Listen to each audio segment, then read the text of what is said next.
Ancien joueur professionnel qui évolue en France, il a aussi joué avec la Jeanne d'Arc de Dakar ici au Sénégal. Il a formé Sadio Mané à Génération Foot. Amis téléspectateurs d'Afrique Sport TV, nous vous présentons cet entretien avec Jules Boucher. Jules Boucher qui est le coach formateur de Sadio Mané à Génération Foot. Bonjour coach, bienvenue sur Afrique Sport TV. Je vous laisse vous présenter à nos téléspectateurs. Bonjour Mohamed et merci de m'avoir invité sur la chaîne Afrique Sport TV. Coach, actuellement, quelles sont vos activités? On sait que vous étiez à Génération Foot depuis quelques années. Actuellement, vos activités, vous pouvez revenir là-dessus? Bien sûr. Maintenant, j'ai mon propre centre qui s'appelle Académie Golf Foot Sadio Mané. C'est vrai que j'ai fait passer de longs moments à Génération Foot. Et maintenant, je me suis retiré de Génération Foot et j'ai créé mon propre centre. Et je suis depuis maintenant 3 ans. Parce que quand j'ai quitté Génération Foot, je suis parti directement à la Jeanne d'Arc, mon club de cœur, là où j'ai joué. Après 2 ans passés à la Jeanne d'Arc de Dakar, je me suis dit pourquoi pas créer mon propre centre, et c'est ce que j'ai fait. Donc actuellement, toutes mes activités sont basées dans l'académie. Dans l'académie Sadio Mané. L'académie Golf Foot Sadio Mané. L'académie Golf Foot Sadio Mané, cela veut dire que Sadio Mané est une personne qui est proche de vous. Tout à fait, très proche de moi, parce que Sadio Mané, c'est mon joueur. Pourquoi c'est mon joueur? Parce que c'est moi qui l'a fait venir à Dakar, quand il était à Hambourg, quand il jouait les Navétanes à Hambourg. En ce moment, j'étais à Génération Foot. Et quand j'organisais des tests à l'école de police, un de mes collaborateurs, Pape Dien, qui tenait une équipe de Navétanes à Hambourg qui s'appelle Super Rail, que j'avais contacté, et il m'avait amené 4 de ses meilleurs joueurs qui jouaient dans son équipe de Navétanes. Sadio Mané faisait partie de ces 4 joueurs qui jouaient dans son équipe de Navétanes. D'accord. Et le jour des tests, comment vous avez recruté Sadio Mané? Oui, le jour des tests, ça s'est passé comme d'habitude. C'était à l'école de police un dimanche matin, c'était au mois de juillet. Oui. Il faisait très chaud, donc tous nos collaborateurs des différentes régions nous ont amené leurs meilleurs joueurs, soit les collaborateurs qui s'occupaient qui avaient des centres de formation, des écoles de football ou des équipes navétanes. Donc Pape Dien, avec qui je garde de très bons rapports, parce qu'actuellement il est actuellement en France à Bourges, dans le club où j'évolue à Bourges, parce qu'à Bourges ils sont en train d'organiser, comment dirais-je, le club où j'étais là-bas à Bourges. Donc Pape Dien, on se parle régulièrement au téléphone et il me donne de ses nouvelles. Donc c'est un garçon qui m'avait amené Sadio Mané, et quand il m'a amené Sadio Mané, j'ai fait un entretien avec Sadio Mané. Il m'a dit que coach, moi je peux jouer excentré, je peux jouer numéro 10. J'ai constitué 2 équipes, uniquement de nouveaux joueurs, oui. Et je les fait jouer numéro 10. Quand je l'ai fait jouer numéro 10, on a joué pendant à peu près une quinzaine de minutes. Et il avait marqué déjà 3 buts. Oui. Et j'ai arrêté, j'ai donné une pause parce qu'il faisait trop chaud pour que les joueurs aillent se rafraîchir un petit peu. Et moi, j'ai appelé Pape Dien. Et je lui ai posé la question mais Pape, comment ça se fait qu'un garçon comme ça, qui a beaucoup de talent, qui a évolué pendant toutes les Navétanes à Hambourg, n'a pas été côtoyé par les différents clubs de Hambourg. Oui.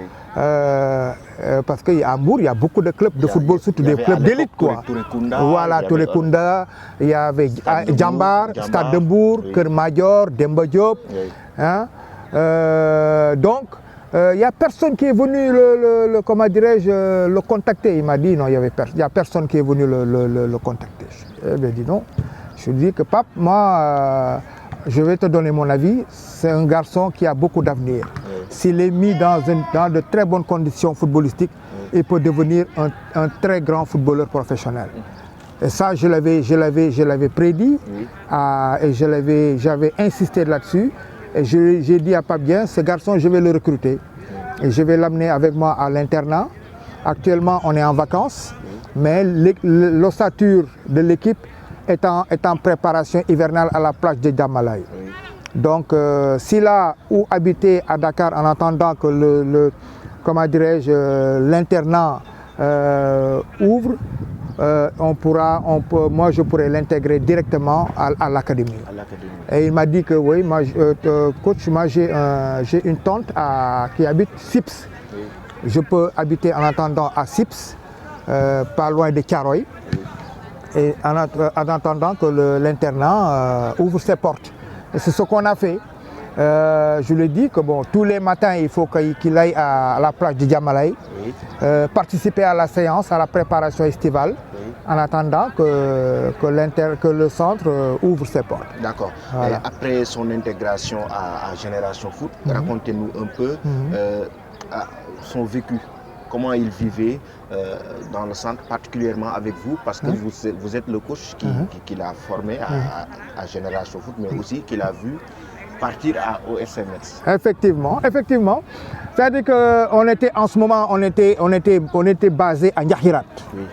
On n'était pas encore à Déni Biram Ndao parce que Déni Biram Ndao, les logements n'étaient pas prêts. Il n'y avait que les terrains qui étaient fonctionnels. Donc, et puis comme on avait 2 bus, nous, notre catégorie, moi je logeais avec les joueurs à Ndiakhirat, on avait loué une villa là-bas. Et je dormais avec eux, moi je passais toutes les semaines avec eux. Après les matchs de championnat, je libérais les joueurs, ils rentraient chez eux et moi aussi je rentrais chez moi jusqu'à la semaine prochaine et on revient intégrer l'académie. Donc lui, on était logé à Ndiakhirat et à Ndiakhirat, on vivait bien parce qu'il y avait une harmonie, une entente entre les joueurs, une grande amitié entre eux. Et c'est ce qui nous a valu de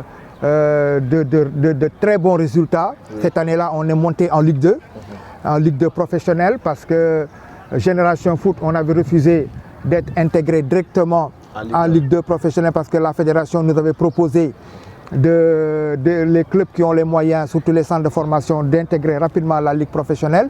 Mais Génération Foot avait refusé de monter directement. Eux, ils ont voulu participer aux différents championnats jusqu'à l'élite, quoi. Et c'est ce qu'ils ont fait.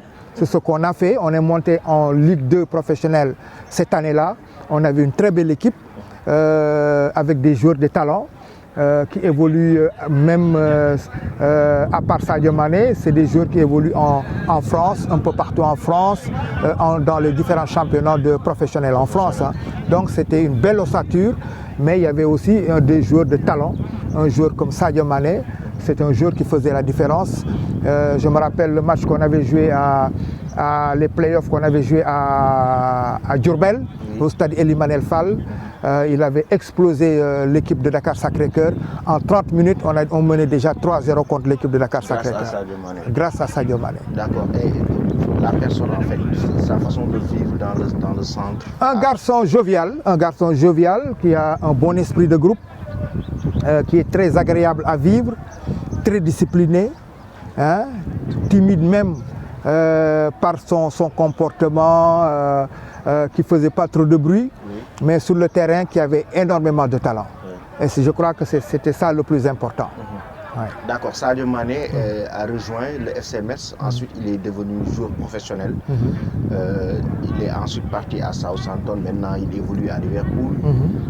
Après avoir signé un contrat professionnel, quels ont été vos rapports? Est-ce que Sadio Mané détient de bons rapports avec son entraîneur, son ancien entraîneur ou son coach formateur à Génération Foot? Ah oui, un garçon très reconnaissant, très reconnaissant. Ça me fait plaisir que vous m'ayez posé cette question.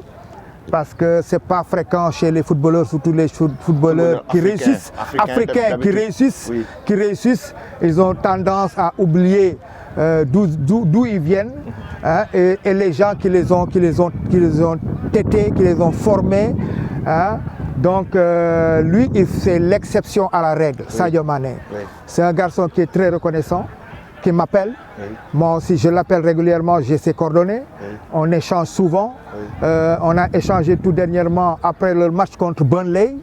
Hein? Après ce match-là, ils ont perdu 1-0 en fil. Qu'est-ce que vous vous êtes dit? Je lui ai dit que mais vous avez une équipe qui est essoufflée. L'équipe est essoufflée.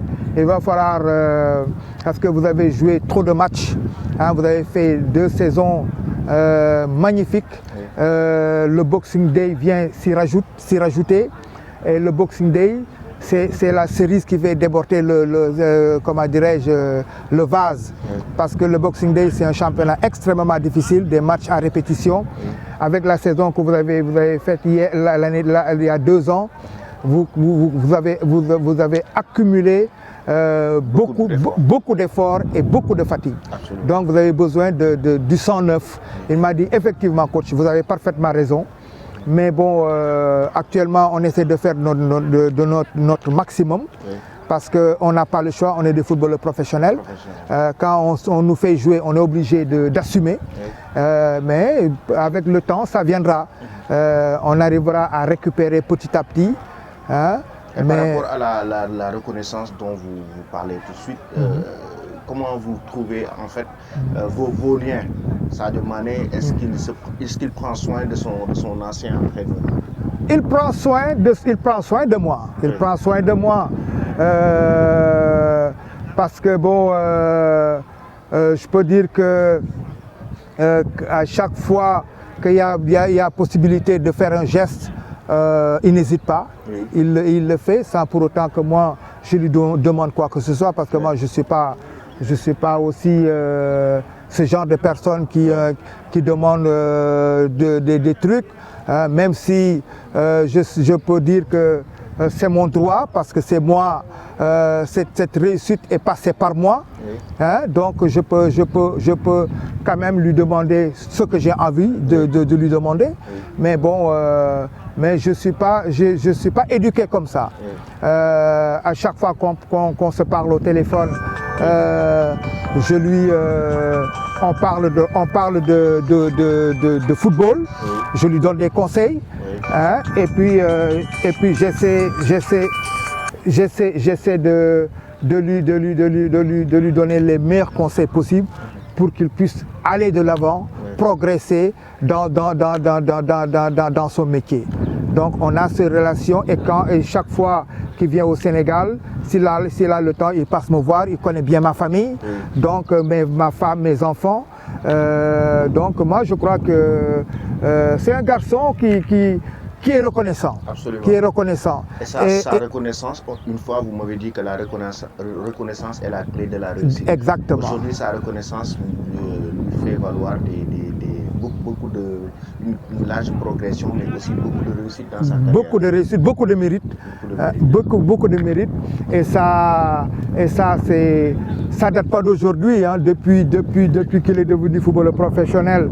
Moi je crois que c'est un garçon qui essaie, même si c'est pas évident, hein, de faire des gestes vis-à-vis de ses anciens amis, hein, de ses anciens coéquipiers, hein, de son ancien coach, qui est moi personnellement, parce que je peux parler que de moi, je peux pas parler des autres. Donc ça me satisfait moi personnellement. Je peux pas l'obliger à faire plus que ce qu'il a envie de faire. Absolument. Voilà. Un garçon qui vient de Bambali, qui vient à Dakar, qui a réussi et qui est reconnaissant, c'est tout à fait logique. Exactement. Maintenant, coach, sa concurrence avec Mohamed Salah à Liverpool, ça a fait beaucoup parler, surtout sur les réseaux sociaux. On voit que soit les Égyptiens ou les Sénégalais en tout cas, certains disent que Sadio Mané est meilleur, d'autres disent que Mohamed Salah est plus efficace, il y a même certains spécialistes en Angleterre qui disent que Mohamed Salah est parfois égoïste par rapport à Sadio Mané, il lui fait pas la passe en tout cas. Quel est votre avis par rapport à ça? Oui, mais vous savez, Mohamed, dans le milieu professionnel, c'est des choses qui arrivent. Il y a la concurrence, il y a la concurrence saine et loyale, Oui. mais il y a aussi une concurrence déloyale. Oui. Et ça, dans les gens qui ont déjà joué dans le milieu professionnel se sont confrontés à ce genre de situation. Parce que tu peux rencontrer un coéquipier en club qui te met les bâtons dans les roues, qui essaie de te faire déjouer, hein, parce qu'il a envie d'être au-dessus de tout le monde. Oui. Hein, et le comportement de Mohamed Salah, moi je ne le fustige pas, comme parce que j'ai été interpellé plus d'une fois sur ce genre de questions, mais j'ai essayé toujours de répondre favorablement, parce que je sais que dans le milieu professionnel, c'est des choses qui arrivent. Mais Sadio Mané en tire un bon compte, parce que avec son talent, son mental, hein, il essaie toujours de tirer son épingle du jeu. Hein, et je crois que c'est ça le plus important. Hein. Dans l'équipe de Liverpool, on ne peut pas dire que c'est Mohamed Salah qui est au-dessus de Sadio Mané ou c'est Sadio Mané qui est au-dessus de Mohamed Salah.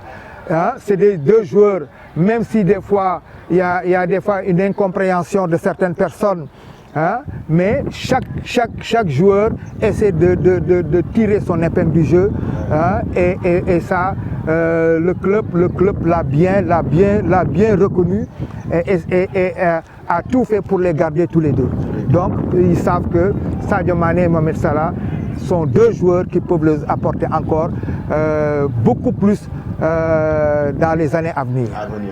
Maintenant, il y a aussi le Real Madrid, le FC Barcelone, mais aussi de grands clubs qui sont en train de le pisser en tout cas, parce que on sait que Sadio Mané ne va pas rester éternellement à Liverpool. Bien sûr. Selon vous, quel est par exemple le club idéal pour lui dans le futur?